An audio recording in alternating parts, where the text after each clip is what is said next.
দেখুন বন্ধুরা, আজ আমি আপনাদের দেখাবো রুই মাছের ফুলকপি দিয়ে ঝোল।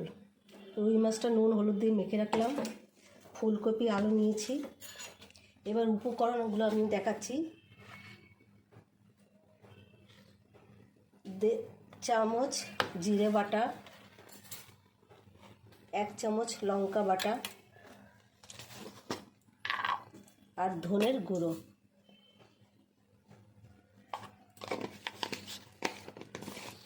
মাছগুলো তেলের মধ্যে দিচ্ছি। আমার মাছটা লাল লাল করে ভেজে উঠলাম। এবার আমি কড়াইতে একটু জিরে ফোড়ন দিলাম।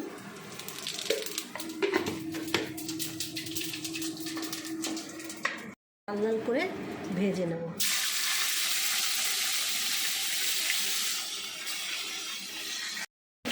ফুলকপি আলুটা ভাজা হয়ে গেছে। এবার আমি হলুদ দেবো,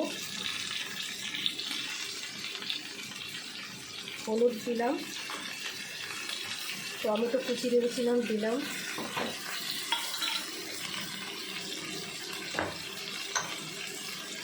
পরিমাণ মতো নুনটা দেবে রাখতে হবে। যদি নুন কম হয় একটু চেপে আবার একটু নুন দেবে। এবার আমি মশলাটা ধনে জিরে লঙ্কা আদা বাটাটা আমি দিয়ে দিলাম। এবার আমি ভালো করে কষাবো। দেখুন আমি লাল লাল করে একদম মশলাটা দিয়ে সব কষিয়ে নিলাম। দেখবেন যে যেন কাঁচা মশলার গন্ধ না আসে। এইবার আমি পরিমাণ মতো জল দিলাম।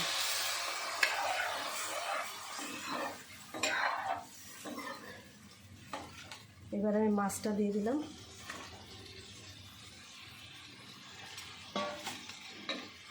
এবার দেখুন বন্ধুরা, আমার এবার মাছের ঝোলটা হয়ে গেল। আমি এবার ধনে পাতাটা ছড়িয়ে দিলাম। পুরো আমার রান্নাটা কমপ্লিট। ভিডিওটা ভালো লাগলে শেয়ার করবেন, লাইক করবেন, সাবস্ক্রাইব করবেন আর আমার পাশে থাকবেন।